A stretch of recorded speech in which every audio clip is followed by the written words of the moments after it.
Hi. A recent trip to the downtown area brought me to the El Paso Museum of Art, where a new exhibit is being housed. It is titled Papel Chicano Dos. Papel Chicano Dos features 65 works on paper from the private collection of Cheech Marin. These works range from realism to abstraction to graphic works. The show was a lot of fun, but I was mostly drawn to the works of Glugio Gronk Nicandro. He had a really strong sense of line, very bold, commanded a lot of attention. This particular piece caught my attention because of its title, Bullet in the Back. This particular piece is a great example of symmetrical balance. If you were to run a line down the middle of this, you would find that you would have fairly equal amounts of elements on either side. They're not exact, however, it does have equal amounts enough to balance the composition. Another thing about this is the line quality. The artist applied them quite forcefully.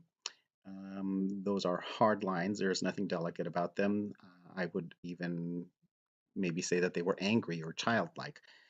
Um, this is also mostly in monotone. It's mostly going from black with a couple of variations of gray going to white with some punctuations of red.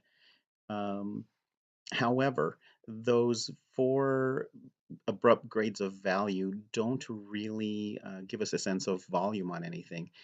The whole composition is rather flat, as the artist intended it to be. This gives us a chance to focus on the central figure and on the more abstracted figures in the background. Another readily identifiable visual element of this composition is the focal point. You can't get much stronger than a literal white arrow, a triangle on the central figure's uh, back, pointing to the lower back. I suppose this is referencing the title of the piece. However, this does not really show us any kind of violence that the title indicates.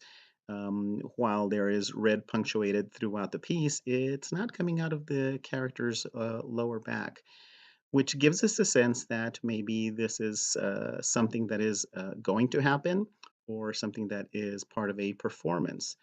Um, the background figures give us the sense that this is indeed a performance that we are watching. I have two more elements to talk about. The first one is space. The composition does show us that we are looking into a receding space. The elements are layered, showing that there is a foreground, middle ground, and a background. The central figure is in the foreground.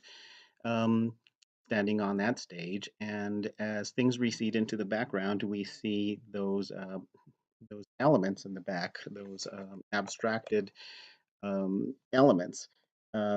They are in a vertical placement, showing that things are receding into the space, probably an auditorium. And the interesting about those background elements is that they are abstracted.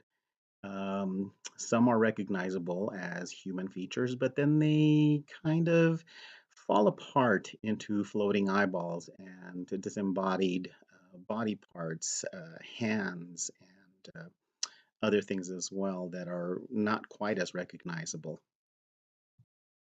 The central figure is clearly elevated above the spectators and commanding their attention with her dramatic pose and costume. Perhaps this is how it should be with all the arts. Thanks for watching.